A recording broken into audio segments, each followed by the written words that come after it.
네, 안녕하세요. 여러분들 반갑습니다. 금융과 에너지 업종을 누구보다 쉽게 알려주는 대기업 멘토 권혁철입니다. 오늘은 LS 에코에너지라는 기업 리뷰해 보도록 할 텐데요. 일단 LS 에코에너지 같은 경우 기존 사업은 전력통신 케이블을 영위하고 있고 신사업으로 히토리와 해저 케이블 등을 한다라고 밝힌 기업이죠. 일단 신사업도 중요하긴 하지만 기존 사업도 상당히 중요한데요. 그리고 현재 구리 가격과 엮여 있는 부분이 있습니다. 오늘 이 부분에 대해서 말씀을 드릴 건데 사실 중복된 내용이 있을 수는 있겠지만 처음 보시는 분들을 위해서 말씀을 드리려고 합니다. 같이 한번 확인해 보면서 천천히 나눠보도록 할 텐데요. 먼저 시작하기 전에 저희 데이업 채널에 오시면은 모든 종목들을 커버해 드리고 있으니까 찾아와 주시면 정말 감사하겠고 제 영상도 끝까지 지켜봐 주시면서 댓글로 궁금하신 부분들 남겨주시면은 다음 영상에서 말씀을 드리도록 하겠습니다. 그럼 LS 에코엔지 바로 보도록 할게요. 일단 LS 에코엔지 같은 경우 여러분들도 아시다시피 해저 케이블과 히토류 관련해서 신사업 추진에 박차면서 제2의 성장 모멘텀이 될 것이다 라고 말을 한 바가 있었었죠. 해저 케이블 사업 같은 경우 러시아 우크라이나 전쟁이 발생을 하면서 유럽은 러시아 가스 밸브가 좀 잠길 것을 우려한 부분이 크다 보니까 에너지 안보가 대두되는 상황에서 해상 풍력 발전을 깨하는 나라가 좀 상당히 많아졌죠. 이러한 부분에서 해상 풍력 발전으로 전기가 생산되면 바다에서 육지로 대규모 전력을 끌어다 올 수 있는 해저 케이블이 많은 관심을 받고 있었던 부분이죠. 그리고 이 토류 같은 경우는 반도체, 2차 전지 등에 들어가는 만큼 전략 자산인데 이 토류 생산량 1위가 중국이죠. 그래서 미국에서는 중국의 성장을 억제하기 위해서 트럼프 시대 때는 무역 전쟁을 한 만큼 중국에 상당한 압박을 가하고 있었던 상황이었는데 중국은 이에 맞서서 전략 자산인 이 히토류를 무기화하고 다른 국가에 수출을 금하는 전략을 많이 세우고 있기는 했었죠. 그런데 여기서 우리 한국은 히토류 의존도가 중국의 80% 이상 달하는 만큼 중국 의존도가 상당해서 중국이 수출을 금하면 상당 기업들이 손해를 볼 수밖에 없는 구조였었죠. 그래서 LS 그룹도 마찬가지로 그룹 내에서 2차 전지 등 히토류를 필요로 하는 사업을 하고 있었는데 앞서 말한 문제점을 타파하기 위해서 이 베트남 광산 업체와 계약을 하여 공급망에 문제가 없도록 만들고 있었죠. 이러한 성장 모멘텀을 가지고 있기에 기대감에 주가가 상승했었던 건 여러분들도 다 아시는 부분이라고 생각이 드는데요. 다음으로 일단 기존에는 어떤 사업을 진행을 하고 있는가인데 LS 에코에너지는 베트남과 미얀마에 자회사를 두고 전력 통신 케이블 제조 판매를 하고 있었었죠. 실제로 매출을 보시면은 전부 베트남과 미얀마에 있는 자회사로부터 전력 통신 케이블 판매 매출이죠. 사실 전력 케이블 같은 경우 구리가 들어가기에 제품 가격 상승으로 기존 사업 매출에 도움이 될 가능성이 높은데요.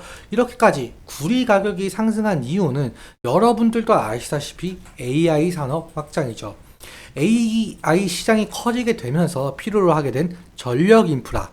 이 전력 인프라를 구축을 하기 위한 전선의 수요 증가, 그리고 전선 수요 증가에 따른 구리 수요 증가.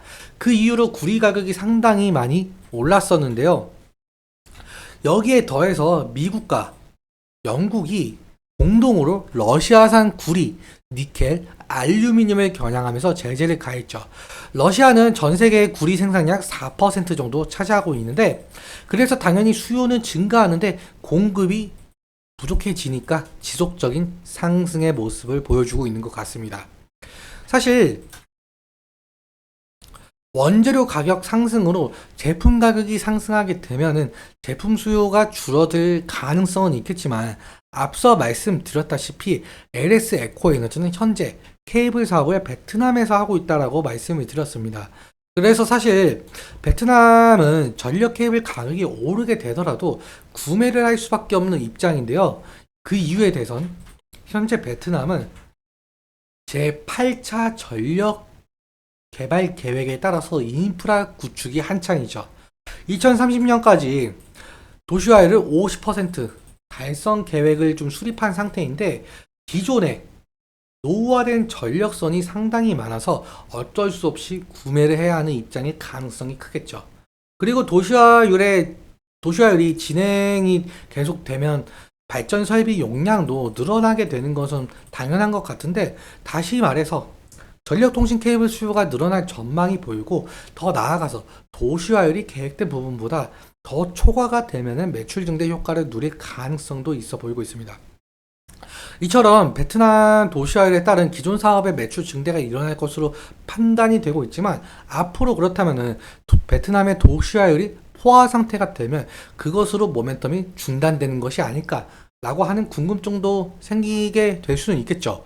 하지만 LS 에코 에너지는 베트남에 자회사를 두고 있고 주변 국가로 전력 수출을 좀 꾀하고 있는데, 주변 국가만 해도 태국, 그리고 싱가포르, 필리핀, 인도네시아 등이 있죠. 이러한 국가들의 전력 통신 케이블을 판매를 한다면 LS 에코 에너지의 매출 상승에 도움이 될 가능성이 높겠다는 판단을 할 수 있을 것 같습니다.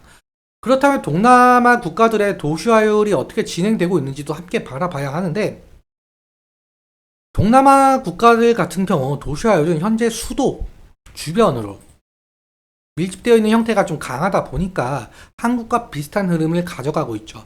그래서 서울도 지금 포화이기 때문에 주변 신도시 건설을 하고 있는 것처럼 동남아 국가들도 이 문제를 해결하기 위해서 신도시 건설 프로젝트를 추진을 하고 있다, 이렇게 볼 수가 있을 것 같습니다. 그렇다면 도시화율 증가에 따른 발전 설비 용량 역시 늘어날 수 있겠죠. 이러한 부분에 있어 앞서 말씀드렸다시피 전력통신 케이블 판매를 한다면 LS 에코 에너지의 매출 상승에 도움이 될 가능성이 높을 것 같습니다.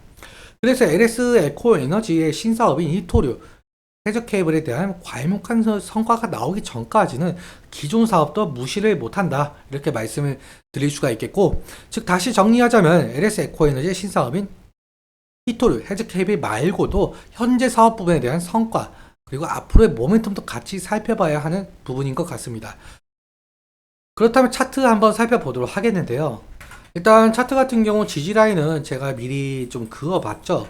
지금 상당한 상승의 모습을 보여주고 있는 차트인데, 그런데 이 부분에서 좀 지속적으로 지지가 나오고 있는 것을 볼 수가 있어요.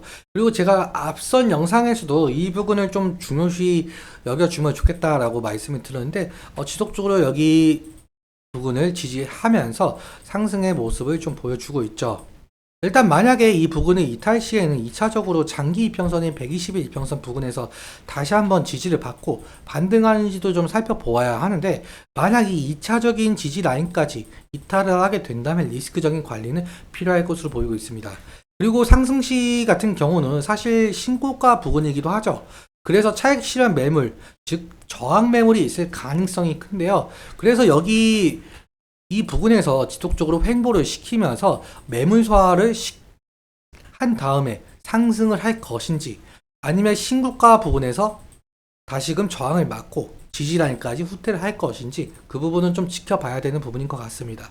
오늘은 여기까지 말씀을 드리면서 오늘 내용 여러분들께 도움 되셨다면 구독과 좋아요 부탁드리고, 그리고 말씀드린 내용과 차트적인 부분에 대해서는 제 개인적인 견해가 있을 수밖에 없기 때문에 여러분들의 주관적인 견해와 함께 투자를 하여 현명한 선택하셨으면 좋겠습니다. 오늘도 시청해주셔서 너무 감사하고, 지금까지 멘토 권혁설이었습니다. 감사합니다.